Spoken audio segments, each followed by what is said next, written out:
Fala moçada, mais um episódio do nosso podcast, o Prof Play, eu e o Carlão trouxemos hoje um tema, meu irmão, que vai chacoalhar a estrutura. Terraplanista merece a tua atenção? Você já deve ter passado por uma situação desconcertante dessa. Mas antes da gente começar a nossa prosa, o Carlão vai passar para você recadinhos. Ah, moçada, e aí, como é que tá? Rapaz, sabe que eu passo a semana esperando esse momento nosso aqui? Ah, isso é bom demais, né? Ah, queridos e queridas, vamos lá, é muito bom estar com você de novo. E se você está gostando aí do nosso processo, está gostando da reflexão, então se inscreve aí, curte, compartilha, passa para todo mundo, vem com nós que o bagulho é louco. E eu queria agradecer a galera da Ômega, que trabalha com audiovisual, o cara faz filmagem de tudo que é bagulho, firmeza mesmo, certo? Então é casamento, aniversário, batizado de cachorro, né? Funeral que tá rolando aos montes, o que você precisar, os caras são campeão. E se você quiser anunciar a tua marca, quiser aparecer, quiser mandar um recado pra sogra, o que você quiser, entra em contato com a gente que nós vamos colocar a tua marquinha aqui para aparecer com nós, vamos firmar uma parceria, certo? Tamo junto e misturado. Vai lá, meu garoto. Bora! Moçada, terraplanismo, Carlão, puta que pariu, velho, esse angu vai dar trabalho para nós cozinhar. Presta bem atenção, a gente vive um momento onde existe uma confusão básica entre conceito e opinião. Todo mundo quer opinar sobre tudo de tal maneira que quer que a tua opinião tenha o prestígio, o valor, o relevo de um conceito. Isso é um problema. Carlão, eu não tenho questão de falar sobre radioatividade, de falar sobre tabela periódica, de falar sobre as grandes leis que regem a física do planeta, porque eu não sou químico, eu não sou físico, eu não sou médico, você está entendendo? Então, quando tem uma dada situação onde eu de repente preciso de uma informação que eu não domino, eu procuro um brother que sabe. A gente conhece um monte de profissional, nós temos um currículo escolar que tem 12 disciplinas, então pelo menos um panorama de cada área nós tem, exceto as agronômicas, que é uma coisa nova. Agro ainda não está na escola ainda, né? Mas já vai estar. Então esse é um problema. A gente passa por um momento meio ressentido, eu acho, onde existe uma certa perversão entre o que é um conceito, o que é uma opinião, e isso dá conflito. Esse é um problema. Outro tipo de problema que eu acho é o seguinte: tem muita gente que de repente, eu acho que por um problema meio que de solidão, meio, sei lá, talvez só para ver o circo pegando fogo, só para pôr fogo no parquinho mesmo, acaba se apegando a qualquer tipo de informação sem questionar a razoabilidade dela. Eu acho isso muito ruim, eu acho isso muito complicado. Carlão, tem um cara que nós dois conhecemos que se chama João Luiz Wonderbach, mas o nickname dele é Lobão. O C, que foi um cara que viveu os anos 80, que viveu o que foi o rock dos anos 80, porra, você viveu no auge, Paralamas, Cazuza, Barão, Lobão e os Ronaldos.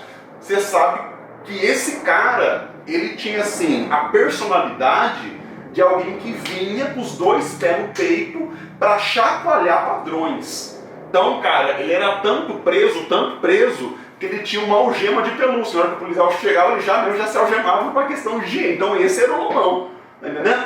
E aí esse cara, de acho que uns 10 anos pra cá, ele entrou numas, cara, de mentir, de falar groselha, de perverter as coisas, e se torna uma pessoa super reacionária, super conservadora, e depois volta atrás, uma confusão. Mas ele tem uma frase, que é a frase da frase, pra gente iniciar o nosso podcast, que eu vou falar e eu vou passar para você fazer uma reflexão. A frase é a seguinte, abre aspas, a gente não deve perder tempo com questões que não têm razoabilidade.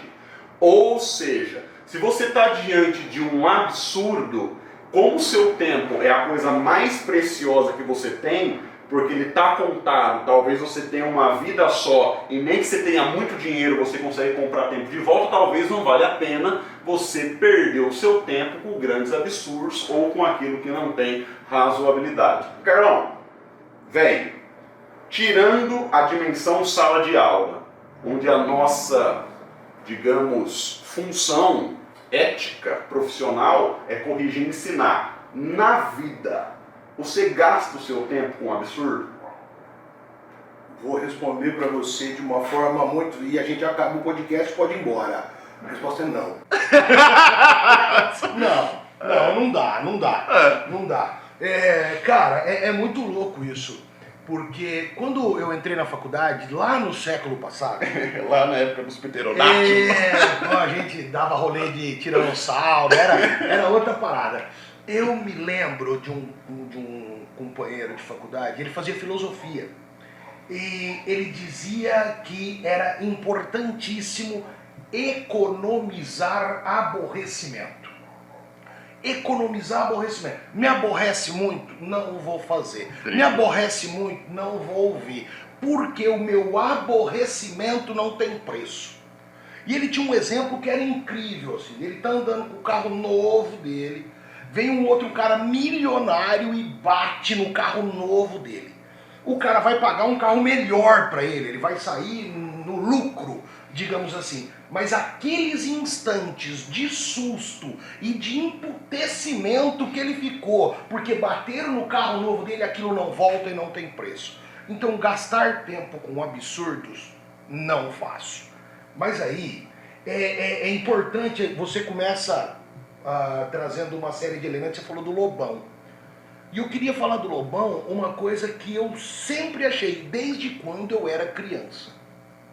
Eu sou do tempo que o Lobão ia preso direto, certo? Quando ele lançava discos ainda, e discos que são muito bons, que eu ainda ouço até hoje. Não, tem cara musicão, cara, puta compositor. Eu acho o Lobão um cara incrível. Você sabia que a primeira banda dele foi junto com o Lulu Santos? Sabia. Cara, eu vi, mano. Era o Lulu Santos e o hit do Menina Veneno. Olha como esses caras seguiram caminhos, né, completamente esteticamente diferentes. falando, é verdade. Mas aí, olha só que coisa interessante. Eu sempre achei que o Lobão era, acima de qualquer coisa, um oportunista. E eu continuo acreditando que vai meio na crista da onda. Que grande parte dos elementos é para manter-se na mídia.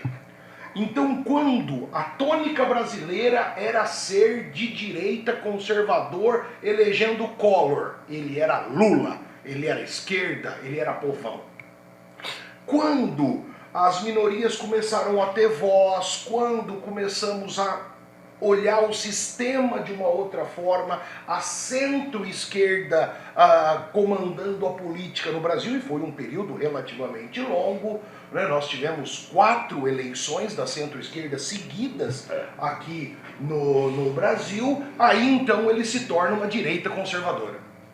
A direita conservadora, ou extremamente conservadora, porque eu não acho que é extrema direita, mas extremamente conservadora, chega ao poder e começa a dar merda pra caramba, ele volta a olhar para o centro. Então ele é o cara que ganha espaço. Como que eu vou ganhar visibilidade? Metendo o pau nos outros. Então a função é essa. Veja, é uma leitura que eu faço da trajetória do Lobão. E eu acho que isso encaixa bem no nosso tema, certo? Porque eu acho que esse negócio de terra plana... você tá de sacanagem comigo, né? É tipo pra ser do contra... Não que seja todo mundo assim, mas eu acredito... Mas é uma vertente. Que tem gente que aproveita essa onda. Como que eu vou fazer pra aparecer? Pendurar a melancia no pescoço não tá mais dando ibope. Não era assim que as vó falavam antigamente? Quer aparecer? Pendura uma melancia no pescoço. Como isso não está funcionando mais, a internet é um puta de um veículo, nós estamos nela, é nós que heróis, ó nós. Então, pô, o lance é, eu quero aparecer, então eu vou procurar um caminho. E o caminho de ser sensato não aparece muito, então metendo o louco, e ele cumpre aquilo que ele prometeu, não é? O famoso décadence avec élégance, certo? Ele vai para tudo que é lado e segue o baile. Cara, essa coisa de a gente ter visibilidade e o papel que a visibilidade exerce hoje, se você pensar em termos de sociedade, me parece que tem se transformado em uma espécie de termômetro qualitativo do quanto que está valendo uma vida, de tal modo que estão trocando tudo e qualquer coisa pela visibilidade. Estão trocando a dignidade, estão trocando o errado pelo certo, estão trocando, você está me entendendo? O que é tradicional é bom e o que é novo e é ruim. Então, a gente fica pensando mais ou menos o seguinte, falando de terra plana. Sabe-se que, desde a Grécia, se você retoma o conceito que é socrático, já é através de cálculos matemáticos que são razoavelmente simples, provado não só a esfericidade do planeta, que é uma esfericidade que tem deformações, como também o quanto que a gente precisa para dar uma volta completa, já que o planeta é esférico. Uma volta completa pelo Equador, ela é de mais ou menos uns 40 mil quilômetros. Nós conhecemos um caboclo em comum que com Astra, era vinho aquele carro? Não, chumbo. Pode crer. Chumbo. Bateu 400 mil quilômetros, ladrão. Quilometragem de avião. E você tava junto nessa fita aí. E voando, hein? E voando. Marcinho Borboleta sem Marcinho medo. Borboleta 10 voltas ao mundo com o Ceotra. Mas vamos tentar elucidar, grosso modo, como que foi essa história para provar que a Terra não é plana, que ela tem uma curva que se fecha no formato de uma esfera com deformações, para falar do conceito completo. Houve um dado momento que a experiência filosófica intelectual da Grécia se expandiu para além do que seria o Oriente Próximo, para além do que seria aquela área da Grécia que é perto do Cáucaso, e se expandiu para o norte da África. Na cidade de Alexandria, havia uma instituição que era a Grande Biblioteca de Alexandria. A Biblioteca de Alexandria correspondia a hoje o que nós chamamos como Biblioteca do Vaticano. Por exemplo, era a biblioteca mais importante do Ocidente. A biblioteca, em um contexto onde o livro ou onde o registro escrito é feito à mão, tem uma relevância, um poder, um significado, uma importância que é muito maior do que tem hoje. Muito embora hoje ainda seja importante. Porque você imagina, a máquina de imprimir livro é inventada no final do século XV. Portanto, até lá, todo tipo de conteúdo documentalmente registrado, além de ser um mecanismo de poder que era muito grande, era um negócio muito raro. Então, na Biblioteca de Alexandria, você não podia colocar qualquer caboclo para cuidar. Você tinha que colocar o cara. E o cara, que era o bibliotecário de Alexandria, se chamava Eratóstenes. Esse cara, ele, uma vez, identificando e lendo escritos empíricos sobre o resto da África, leu que havia uma cidade chamada Cirene, onde durante um dia do ano, ao meio-dia, que marcava o primeiro dia do verão, as sombras desapareciam. Então assim, caralho, como é que pode as sombras desaparecerem? O que ele fez? Esperou o seu dia na sua cidade e ficou olhando as sombras ao meio-dia. E viu que estava tudo normal. Falei, uai, será que é ficção? Será que é mentira? Será que é Harry Potter? Será que é, que é a história da carochinha isso aqui? O cara monta num camelinho, atravessa o deserto do Saara, longe pra caceta, pra ver o fenômeno. Chega lá, meio-dia, ele olha uma coluna e um poço. E ele vê que ao meio-dia existe um sol exatamente perpendicular em cima das superfícies, formando um ângulo de 90 graus e a sombra desaparece. O que ele faz? Ele volta para Alexandria e começa a fazer uns modelos geométricos, umas miniaturas, para ver o que acontece. Qual que é o primeiro modelo que ele faz? O plano. Porque falava que a Terra é plana, falou assim, vamos ver se está certo. Isso há 300 antes de Cristo. Aí ele pega duas estacas verticais num plano horizontal, projeta uma mesma luz e vê. Se você tem duas estacas verticais num plano horizontal, nenhuma nem outra tem sombra. Porque fica alinhado. Ele falou assim, bom, na minha realidade, um lado tem sombra e o outro não tem. Aqui as duas não tem, então essa miniatura não é compatível com a Terra. Aí o que ele faz? Pega a superfície e curva. Ele vê que quando ele curva, existe a possibilidade de uma estaca ser sombreada e a outra não. Ele fala, então a superfície da Terra é curva. Se é curva, em um dado momento, ela fecha numa esfera. Depois de medir, através de uma trajetória muito louca, a distância entre as cidades, que era uma distância de 800 quilômetros, e de medir a diferença das sombras, ele descobre não só o formato esférico, mas o diâmetro, a volta, você está entendendo? E aí, companheiro, passa 2.500 anos, vem um zoreiudo que não sabe groselha de vírgula nenhuma e comenta o ridículo, a falta de razoabilidade, você está me entendendo? Para quê? Parece que é para chamar a atenção ou para não se sentir muito sozinho, porque é muito estranho, velho. Então, cara, eu acho muito legal quando a gente começa a buscar elementos que não são elementos efetivamente científicos, para de repente corroborar com algo cujo qual nós estamos falando. Porque por mais que tenha-se feito cálculos, tenha-se medido sombras, tenha-se andado distâncias, nós não tínhamos naquele momento condições tecnológicas de ratificar. Então, digamos, eram indícios. Era no campo do experimento. No século XX, com toda a tecnologia, nós temos condição de corroborar. E aí, 1960 e quanto, não vou lembrar o ano agora, Yuri Gagarin, o primeiro homem a chegar no espaço. Você lembrou o ano certinho? Não lembro. 60 e pouquinho, começo dos anos 60, porque foi 59, eu acho, que o Sputnik chega no espaço, então pouco tempo depois. Sputnik, Laika, Gagarin. Gagarin chega no espaço, certo? Um astronauta soviético, de naturalidade ucraniana, chega lá e aí os caras perguntam, e aí maluco, como é que é aí? E ele responde, é azul.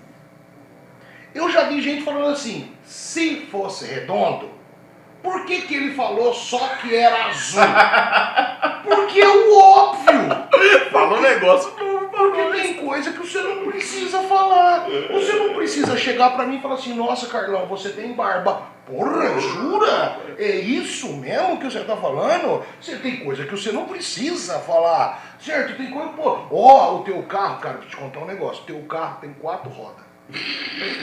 Pô, jura mesmo? Você tá de sacanagem que você tá gastando o nosso tempo com esse tipo de coisa. Então veja, o Gagarin foi lá, viu, tirou foto. Que mais que você quer? Sabe, nós temos inúmeras provas científicas provadas, comprovadas, recomprovadas. Lembra quando você estava no ensino fundamental que você fazia a prova dos 9, que é para ver se a conta tá certa? Certo? Então, pô, tá provado, comprovado, tá feita a prova dos 9. Qual é a razoabilidade dessa desconfiança?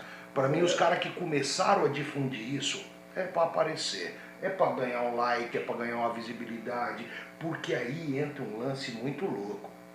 Convencer as pessoas de que existe uma conspiração para prejudicá-las é muito tentador.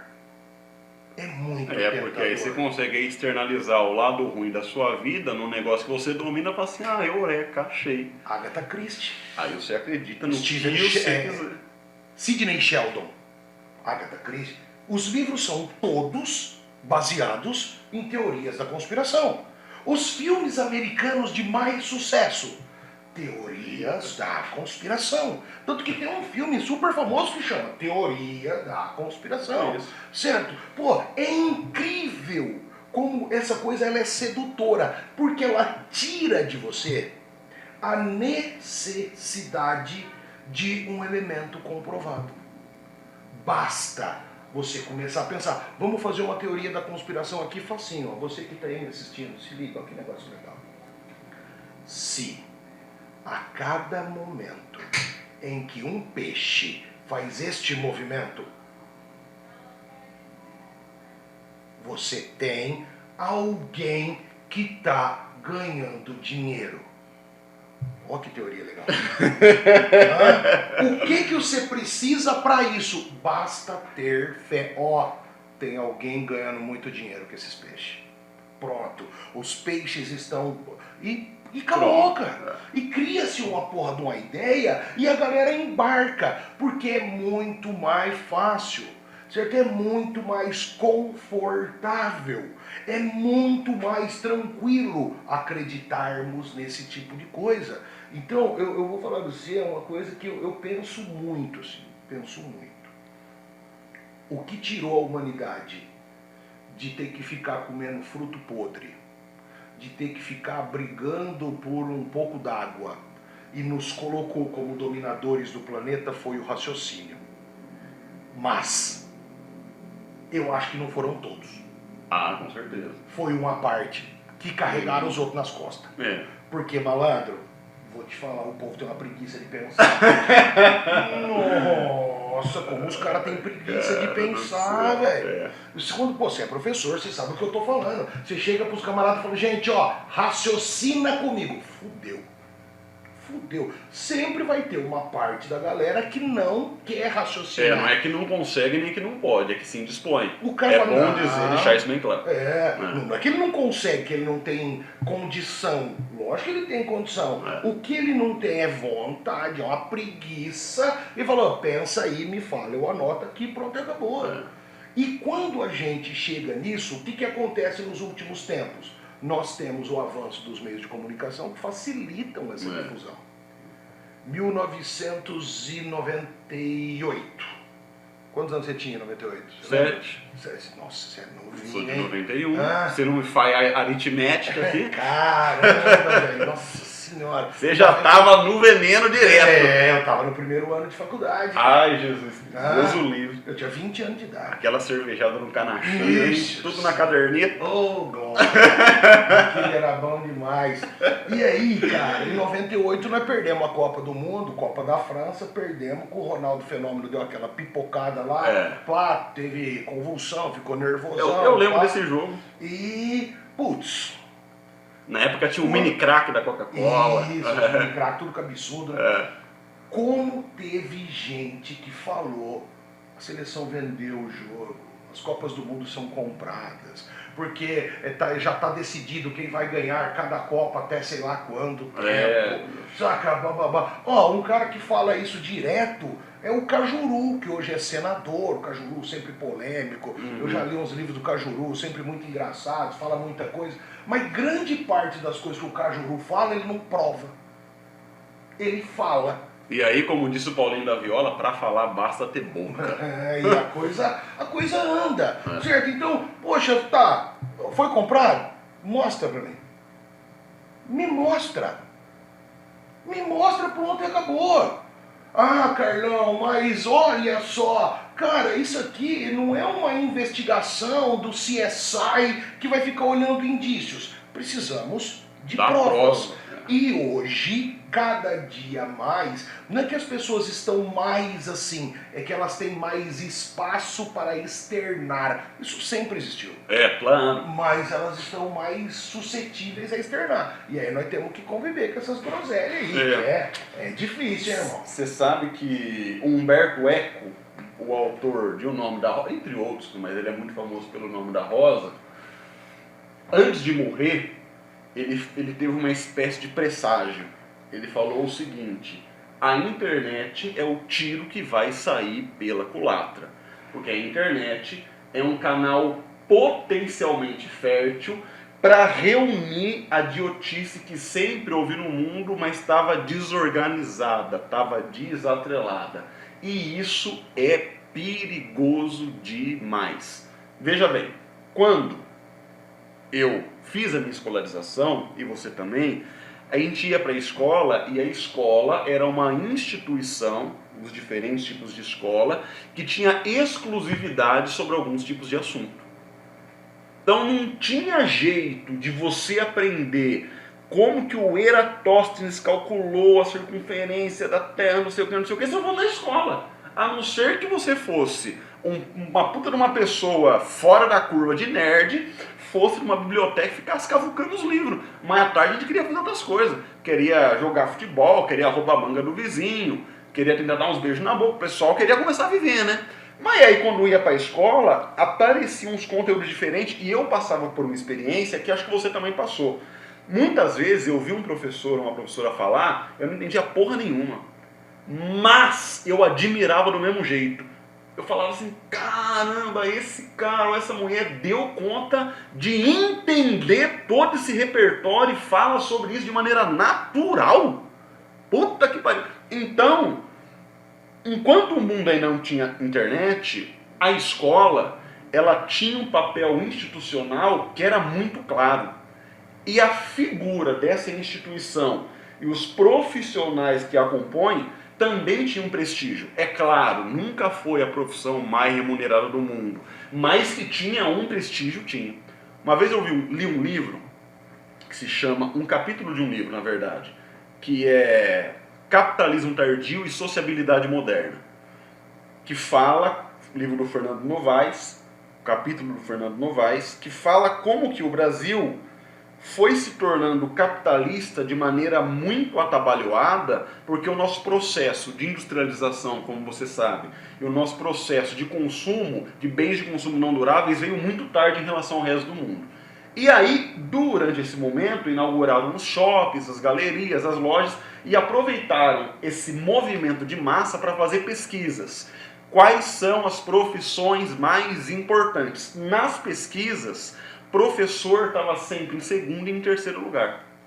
Por quê? Por causa desse papel institucional das escolas. Voltando a Humberto Eco. Quando ele fala que a internet organiza a idiotice, uma informação que é idiota, que é implausível, que é irracional, que não tem razoabilidade, na internet ela tem uma roupagem bonita.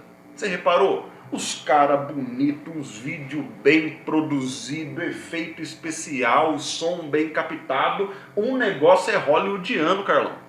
Aí você olha para aquilo, a julgar pela aparência, e fala assim, caralho, tá certo. E aí os caras começam a falar uns absurdos, mas por que quando um helicóptero sai do chão, a terra não fica girando em volta? Você tá entendendo, meu irmão? Ué, porque quando você pula, a terra não passa, né? Velho. Nossa senhora. E aí o negócio vai regredindo. Irmão, tava ouvindo o Jovem Pan um dia, e olha que a Jovem Pan é uma puta de uma rádio conservadora, todo mundo sabe, não estamos falando aqui nenhuma novidade. E tinha um conspiracionista sendo entrevistado. Carlão, meio-dia, segunda-feira, crianças na sala. O cara teve a moral de falar na Jovem Pan, no programa que tem mais audiência no Brasil há muito tempo, que a gravidade não existe. Aí um problema de gravidade mental. Aí os caras perguntaram assim, mas por que os corpos caem? Falou assim, não, é a diferença da densidade. Não existe força da gravidade. Aí eu vou passar para você. Aí o Emílio falou assim, companheiro, você tá certo, é o Newton que tá errado. Você tá bem por aí, é bem por aí. Baixa a bolinha, meu irmão. É bem por aí. E o desenvolvimento intelectual, ele não é algo que a gente deva compreender como exclusivo de uma linha ideológica. Não. O desenvolvimento intelectual, ele não é um elemento ideológico. Ele é uma conquista humana que nos tirou das cavernas. Exatamente. Certo? Ele é uma conquista humana que fez a gente entender a importância do cozimento, a importância da higiene, a importância de tantas e tantas coisas. O desenvolvimento intelectual, ele é a base de sustentação da humanidade. Que faz a nossa espécie dominante. Não existe outra coisa senão a reflexão, o raciocínio, o desenvolvimento intelectual que faz a gente ganhar do elefante, do tigre, certo? Que faz a gente ganhar, e faz a gente inventar dragão, faz a gente inventar e ganha dinheiro, né? O cara vai lá, pô, um moleque bruxo voando, fazendo não sei o que, o portal da casa do caralho. Pô, se não fosse essas paradas, com certeza absoluta, nós perderíamos pro cavalo, pra galinha, pro cachorro. Ou não. E como nós conseguimos reflexão, raciocínio, desenvolvimento intelectual, e quem se coloca a não valorizar isso, eu entendo por dois caminhos. Não consigo enxergar mais, entendo por dois caminhos. Ignorância, no verdadeiro sentido da palavra, aquele que ignora, aquele que não sabe. Então é fácil chegar nele e levar ele para qualquer coisa, enfim. Então eu entendo que esse cara, ele é levado a isso com muita facilidade. E o outro elemento é maldade. É má intenção. É deliberado. É falta de caráter. Porque se eu chegar para você, eu sei que determinado remédio não te ajuda. E eu compro pra você. E eu vou lá e falo, ó malandro, toma esse remédio que é cabeceira. Eu obviamente tô de sacanagem com você. É a tua vida. E isso, porque veja só, eu vi agora uma tag no Instagram antes da gente chegar aqui, de que a cidade de Presidente Prudente, que é uma cidade que nós trabalhamos juntos e tal, e eu adoro aquela cidade, que a cidade de Presidente Prudente bateu aí as 500 mortes por Covid. É um número impactante, irmão. Para uma cidade do interior de São Paulo chegar um dado desse, pô, por que tem tanta gente morrendo assim? E ainda tem gente falando que não é isso, que basta você fazer não sei o quê, espremer um limão, pingar nos olhos, basta... Pô, porque é muita sacanagem. A minha avó é ignorante. Eu não sei a tua avó. A minha avó é ignorante, no sentido de ignorar. Minha avó não teve oportunidade na vida de frequentar a escola. Minha avó se alfabetizou, ela já tinha mais de 20 anos de idade no antigo programa de alfabetização chamado Mobral, certo? E, pô, então ela tem um desenvolvimento intelectual reduzido. Isso não quer dizer que minha avó seja burra, ela é muito inteligente. Mas o desenvolvimento intelectual acadêmico formal, ela não tem. E ela me manda vídeos no WhatsApp e fala, olha filho, se a gente tivesse feito isso, você não teria pego Covid. Que são coisas do tipo, levantar cedo e tomar uma água com limão. Que eu tô uma raiva dessa água com limão, rapaz. Eu tô uma raiva dessa água com limão, porque o cara fala que quer ter sucesso? Tome água com limão. Ah, vai cagar, rapaz. É gostoso água com limão, eu adoro água com limão. Mas a conta corrente fica do mesmo jeito. Aliás, fica igual, menos os limão que você come. Não vai trabalhar não, pra você ver, você fica tudo escala do teu lado. Então, pô, essas coisas me deixam emputecido. E aí, eu sou um cara diferente de você. Eu sou um cara que sofro mais esse impacto. Porque essa coisa, o Carlão tem cara de bravo. Aí o camarada fala um absurdo desse, eu escuto, não tem jeito, eu fecho a cara. Eu fecho a cara. Já é intimidante, não é que você fecha. Aí na hora que o cara olha, eu não tô dando risadinha, ele já fala, puta, o Carlão não concorda comigo. Mas como é que eu vou concordar com um absurdo desse, parceiro? Como que eu vou concordar com um negócio desse? Foda. Certa vez eu cheguei num boteco, eu gosto de boteco, eu tô morrendo de saudade do boteco, acaba a pandemia porque eu quero ir no boteco. Mas não é um boteco cheio, eu gosto de boteco, sabe? Aqueles caras no barcão. Pai, eu gosto daquele negócio, eu gosto daquele boteco, firmeza, né? Aí, eu cheguei no boteco e um cara olhou pra mim e falou assim, olha lá, o professor chegou, ele vai tirar essa dúvida pra nós. Parece que você é professor, você sabe de todos os elementos. Pode crer. E aí ele falou assim, não é verdade que limão é rico em proteína? Eu falei, não. Ele ficou olhando assim, assustado.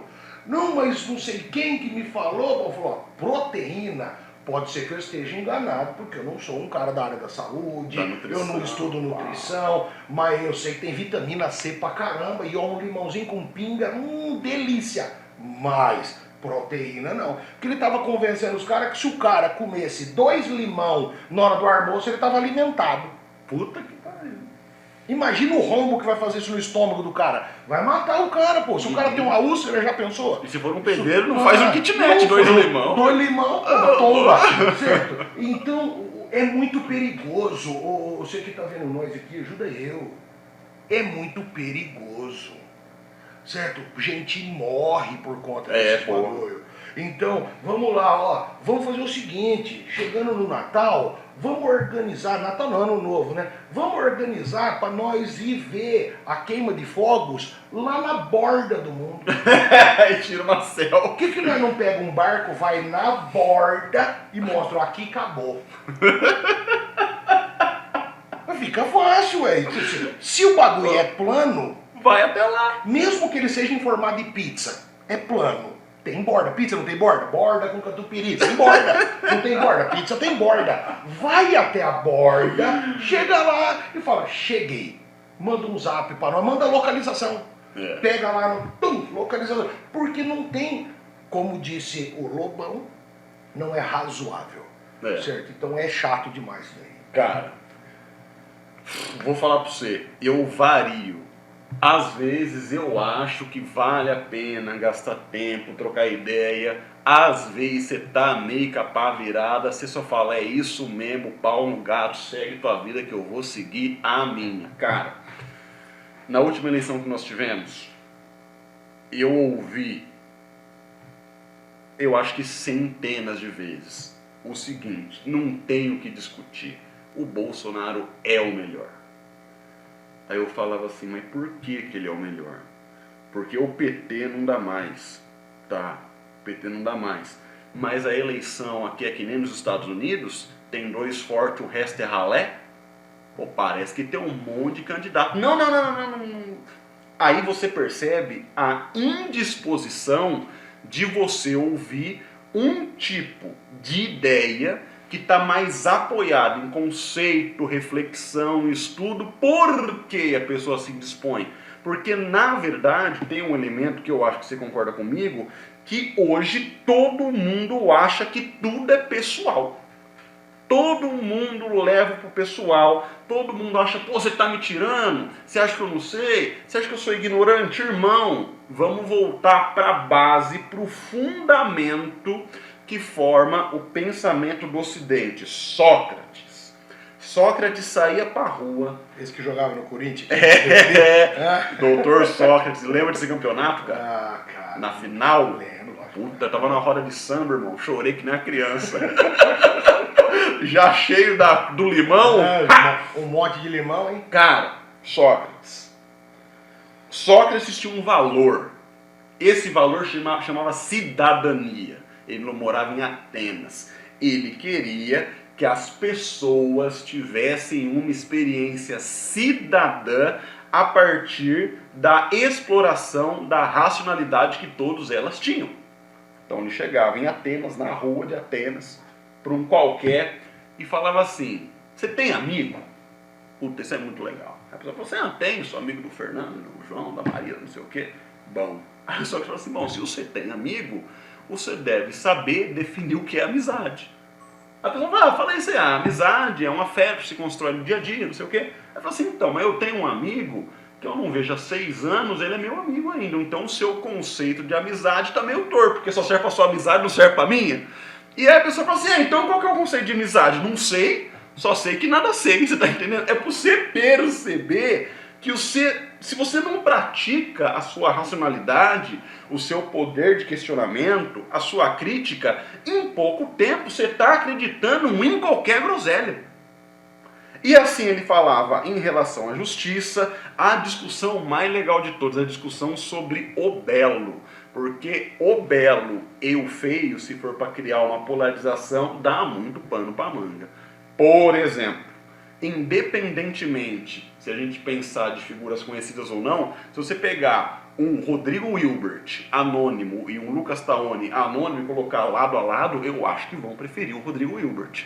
O cara é loiro, o cara tem olho azul, o cara é forte, tem um ombro largo, constrói piscina, cria calopsita já cantando um hino do Corinthians, entendeu?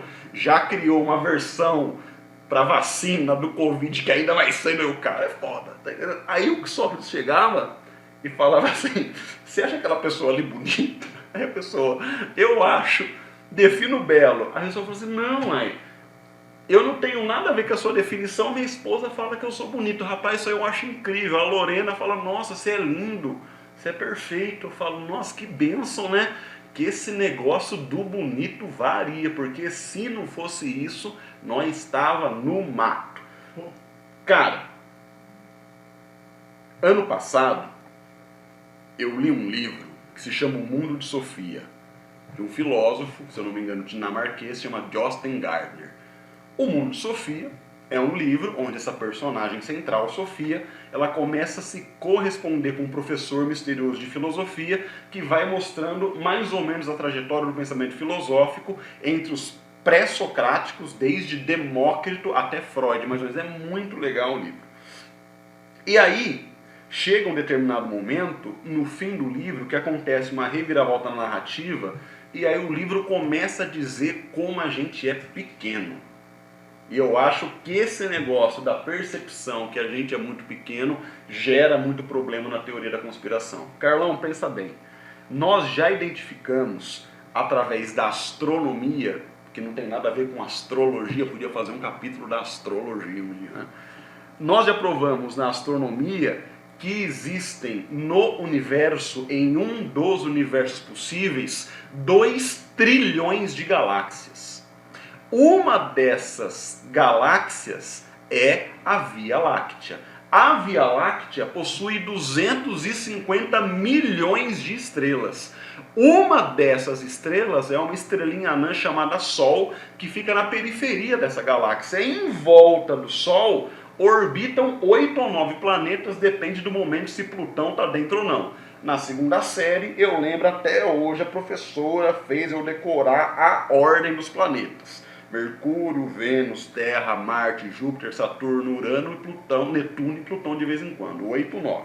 No planeta Terra, que é um planeta esférico, com deformações, no qual uma volta completa leva 40 mil quilômetros, existem catalogados mais ou menos 3 milhões de espécies. Entre essas espécies existe uma que tem mais ou menos 3 milhões de anos, que se chama Homo sapiens. O Homo sapiens, há uns 10 mil anos, criou formas de sedentarização, através da agricultura, através da religião, através da arte, através da técnica, e hoje nós está em todas, até lá no gelo do polo, e somos mais ou menos 7 bilhões 500 milhões de pessoas. O que é você? Você é um membro de uma espécie entre 3 milhões num sistema de estrela que tem outras bilhões num universo com trilhões de galáxias em um dos universos possíveis. E você quer me dizer que água com limão vai ficar eu fazer rico? Você tá me tirando, Carlos? Esse negócio da água com limão só não perde pro banho gelado, né? Ai, rapaz do céu, tira até o ombro. Não, banho gelado é bom, pra dar pneumonia. É bom pra você arrepiar a espinha até o ano. Então, vou concluir, vou passar pra você. Pra dar uma sinusite. Rapaz, você já vai na aula puxando, parece outra coisa. Deus. Carlão, chega um momento que eu acho que a pessoa, até de maneira inconsciente, percebe que a gente é muito pequeno. E isso eu acho que dá um certo desespero existencial, e aí a pessoa se apega a qualquer groselha para não sentir sozinho no mundo. Prefiro ser da patota da groselha do que da patota do Forever Alone dos sozinhos. Um dia, grupo de família, rapaz, grupo de família eu acho que devia ser proibido por lei, por decreto. Fez grupo de família, cadeia, 2 semanas no Chilindró. Grupo de família. Recebi um texto de uma tia muito querida, falando assim: gente, vocês sabem por que tá calor desse tanto nesse verão? Ano passado, janeirão mais ou menos. Porque o eixo da Terra mudou de inclinação. Falei, tia do céu, se o eixo da Terra mudar de inclinação, deixar de ser 23,7 para 40, que era mais ou menos assim o negócio, vai nevar no Piauí e vai rachar a praia lá na Antártica, vamos mudar de endereço, aproveitar que os lotes tá barato. Falei, eu vou tratar meio na piada, meio no jocoso, rapaz, isso daí deu um mal-estar, deu um converser, porque aí você fica de grosso. E aí é sempre um dilema. Se você não fala nada, você é omisso. Se você corrige, você ou é autoritário, ou está praticando a empáfia, sei lá. Se você usa da piada, do humor, você está constrangendo a pessoa. Então parece que tudo é um problema, cara. Então, respondendo a pergunta que eu mesmo fiz no começo do nosso podcast. Eu também, em geral, não perco tempo com questões que não têm razoabilidade, a não ser que eu esteja na sala de aula. Agora, irmão, eu te convido para você contar um caso de sala de aula, um só, não precisa, porque senão ele não acaba. Um caso de sala de aula que você ouviu, você falou, puta que pariu.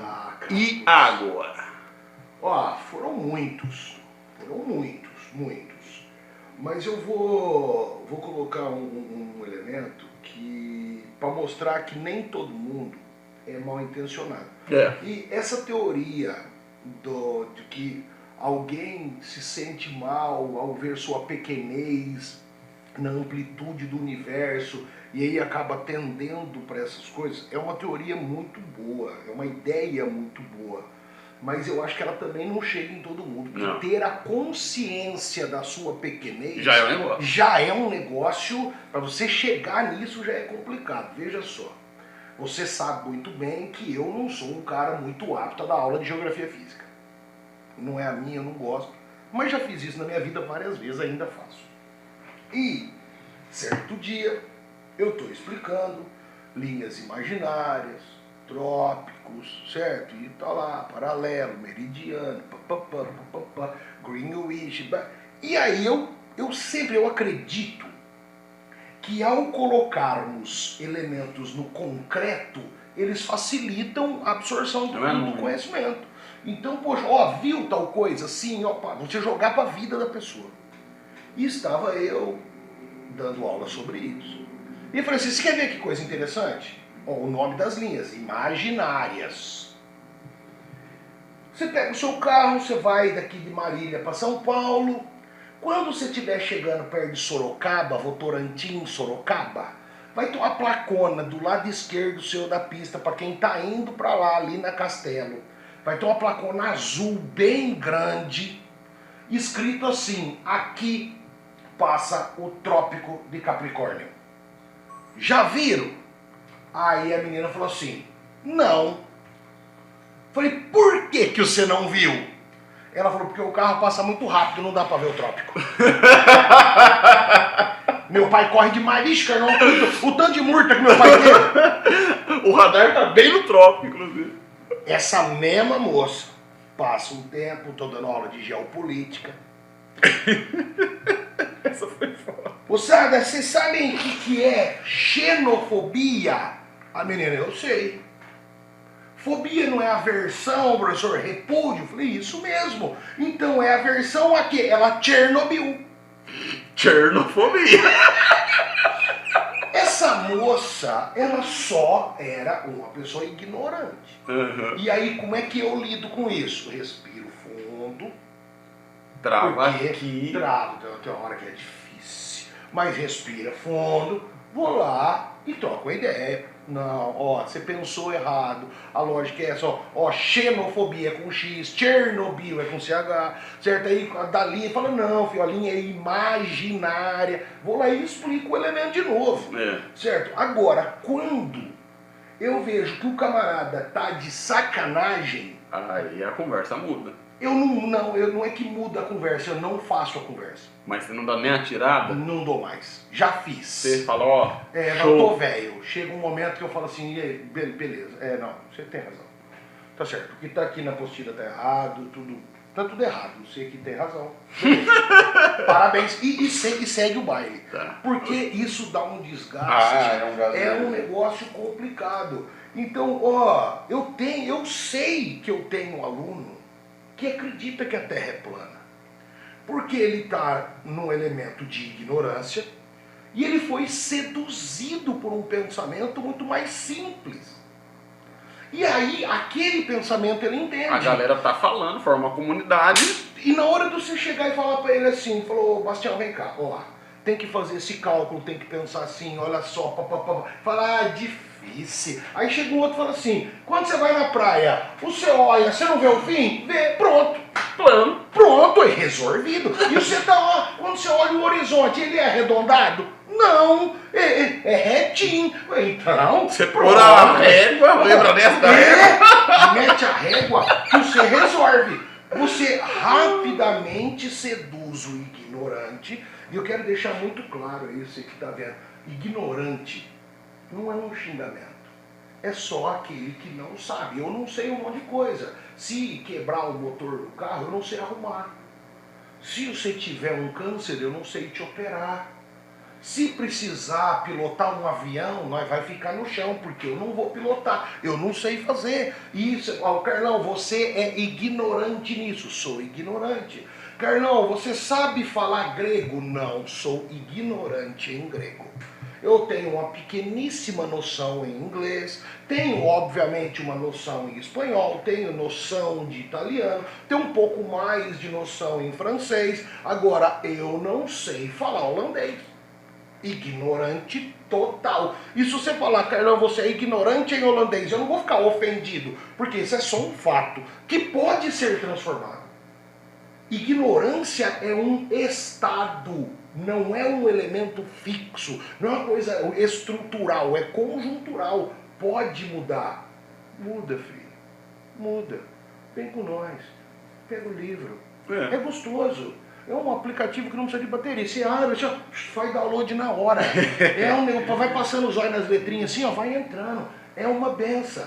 Certo? Vamos lá. Agora, eu vou fazer uma provocação para você. Como que a gente vai lidar quando nós estamos em uma sociedade que cada dia que passa valoriza, destaca, traz mais visibilidade para a ignorância do que para o conhecimento? É a provocação. Podemos fechar com ela. Exato. Cara, eu acho que a palavra para fazer uma síntese da resposta, como é que a gente combate a ignorância aliada à preguiça, ou a ignorância aliada ao comodismo de permanecer na ignorância, é sempre aquilo que uma boa aula provoca: inquietação. Eu acho que a gente tem que lutar para estar sempre inquietando as pessoas, para elas perceberem, especialmente nos ambientes de ensino e de aprendizagem, que o buraco é mais embaixo e que todo mundo é ignorante, só que em coisas diferentes. Você pega um Stephen Hawking, um Newton, Marie Curie, é um avião naquilo que faz. Mas se precisar, de repente, apertar uma porca fora do lugar, não vai conseguir, vai machucar até a mão. Carlão, no meu modo de entender, combater a ignorância é investir de novo numa escola forte. Escola forte não é sinônimo de escola autoritária, não é sinônimo de escola que tem trocentas disciplinas para deixar você 10 horas na escola. Eu acho que isso está errado. Eu acho que a vida ela tem que ser além da escola. Mas uma boa escolarização, um ensino e aprendizagem que funciona direito, vai ser capaz de despertar no estudante duas coisas. Primeiro, a noção que todo mundo é ignorante, só que em coisas diferentes. Você é ignorante num monte de coisa, eu sou, o Carlão é, e todo mundo é. Se você pegar um gênio que compõe a história do pensamento planetário, você pegar um Newton, um Galileu, um Copérnico, você vai ver que essa pessoa é ignorante num monte de coisa e sabe um monte de outras. Então eu acho que o primeiro investimento é a gente pensar numa escola que estimule todo mundo ter ciência do próprio limite. Porque quando você sabe que ele existe, você tem a condição de transpô-lo ou de ampliá-lo. Pelo menos você sabe que você está dado no mundo, que você não vai dar conta de saber todas as coisas, então pé no chão, frase clássica, só sei que nada sei, inaugura um estilo de pensamento no Ocidente. Esse é um dado. Outro dado que eu acho que uma escola forte é capaz de, digamos, administrar na cabeça de um estudante, é ele perceber que aprender as coisas é legal pra caramba. À medida que você aprende as coisas, você começa a entender que você tem predileção, facilidade, gosto natural para uma série de assuntos. E tem uns assuntos que você vai melhor que todo mundo sem se esforçar como todo mundo, porque parece que que o negócio está no DNA. Você está entendendo?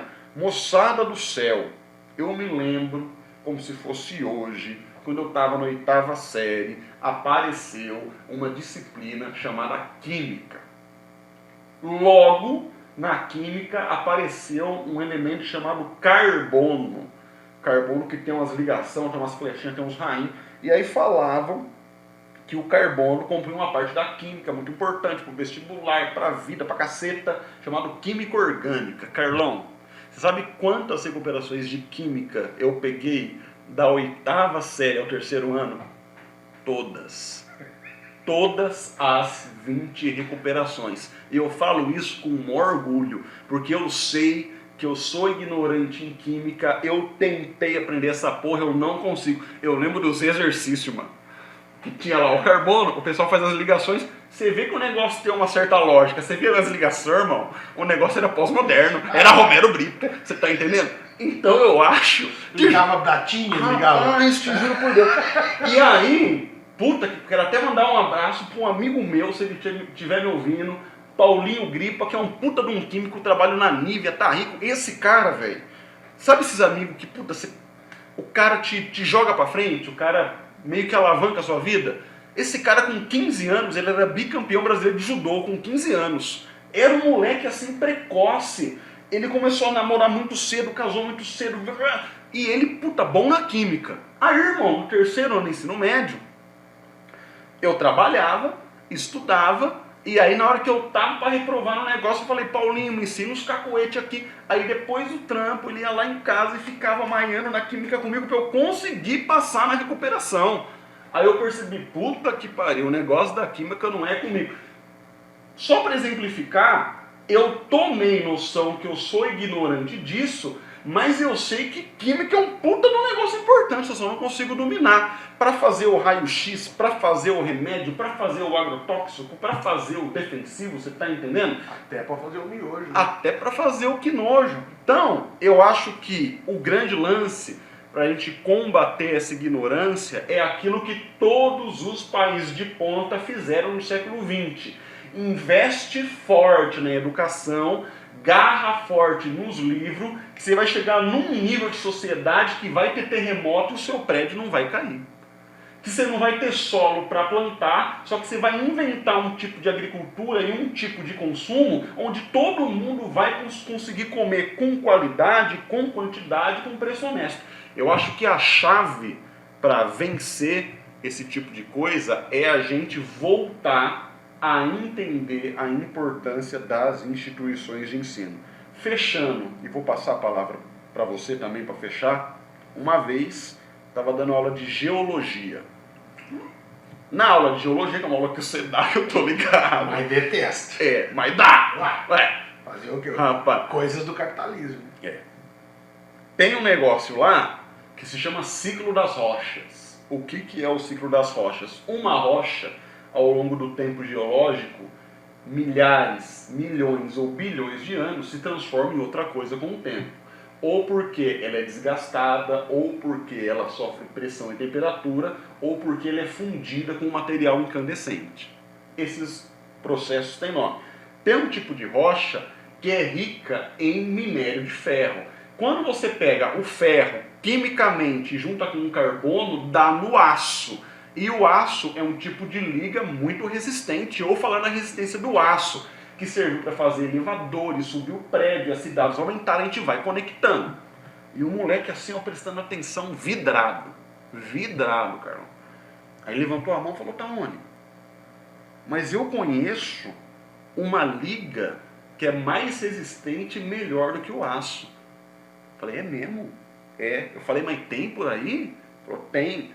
Eu falei, mas qual que é o nome disso aí? Ele falou assim, é o adamantium, que fica no esqueleto do Wolverine. O moleque, e aí é o tipo de coisa que não tem como você não rir na hora. Porque ele puxou numa seriedade, malandro. E ele ficou olhando pra mim, ó, com aquela cara de intelectual. Ele mandou um adamantium na aula de geologia. E tava na época daquele último filme do Wolverine, que o Wolverine morre e tal. Até fiquei deprimido com a morte do Wolverine. Falei, rapaz, você foi no cinema? Falei assim, ontem à noite. Falei, você gostou do filme? Ele, adorei. Eu falei, então, é ficção, meu guerreiro. Não, mas tem. Não. Então assim, ó, combater isso não é fácil. Exige uma boa dose, às vezes, de bom humor. Mas a chave, fechando a minha fala e passando para o C, é vamos voltar a levar a educação a sério e colocar direitinho os pingos nos is, senão a gente vai ficar patinando. Isso vai prejudicar as pessoas com o tempo, mais do que já está prejudicando. Carlão, é contigo, guerreiro. É o seguinte, cara, eu entendo que o desenvolvimento, seja ele qual for, em qualquer elemento que nós estejamos falando, ele é desconfortável. Crescer é desconfortável. Você quer aumentar sua musculatura? É só no desconforto. Não existe melhora, não existe avanço sem sair do instrumento, do elemento, do conforto. Agora está na moda, saia da sua zona de conforto. Por mais que isso esteja na moda, eu acredito que esse é um elemento importante. E a escola não pode ser mais um elemento de conforto, como tem sido amplamente. Todo mundo querendo agradar, mas aprender dói. Uma ex-aluna, conversando comigo há um tempo, ela usou um termo que me deixou na bad. Ela disse assim, você sempre foi autoritário.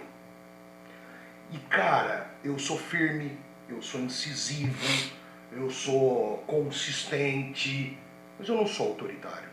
Nunca fui autoritário. Sempre dei espaço para que todo mundo falasse. Agora, absurdo a gente não tolera. Então, as pessoas confundem você ser firme e não permitir absurdos com ser arbitrário, com ser autoritário. Porque elas estão acostumadas com elementos meramente de conforto. Enquanto nós não combatermos isso na escola, na tua casa, parceiro, enquanto nós não mostrarmos que é preciso sair do instrumento de conforto, não vamos conseguir ter a escola forte. Porque, veja, o moleque vai lá no cinema, malandro, vê o adamantium. Pá! Incorpora o rolê, e aí, lógico, puta, eu rachei de rir. Se ele fala isso pra mim, acho que eu sou demitido, porque eu ia deitar no chão de dar risada. Mas olha só que coisa. Enquanto a gente fica no elemento de tolerar essas coisas, porque você sabe, nós vamos ter colega que não vai corrigir o cara do jeito que devia por medo de perder o emprego, então deixa o moleque pensando nesses absurdos aí. E aí nós não cumprimos a nossa função. Não. Então é preciso sair dessa coisa de eu posso tudo, eu tenho opinião. Opinião é bom quando você está sentado no seu sofá, vendo um time jogar com o outro e na tua opinião um é melhor do que o outro. Opinião é bom pra caramba quando você acha que a lasanha que tua mãe faz é melhor do que a lasanha que a Tiburcia faz. Aí, opinião. Beleza, tranquilo. Do resto, parceiro, não dá. Nós precisamos ter conceito. Eu espero que esse assunto tenha ajudado você, que você tenha gostado, que você tenha curtido. E lembra, a Terra é redonda com achatamento no polo, tá bom? Não vamos lá, pelo amor, é nóis, garoto. Saudações, galera, até a próxima, semana que vem tem mais. Se você tá curtindo, você curte, você compartilha, você manda pros seus amigos, bota no grupo da família que vai dar mó treta. Carlão, é nóis. É nóis, galera, Valeu, beijo grande, galera. falou! Valeu!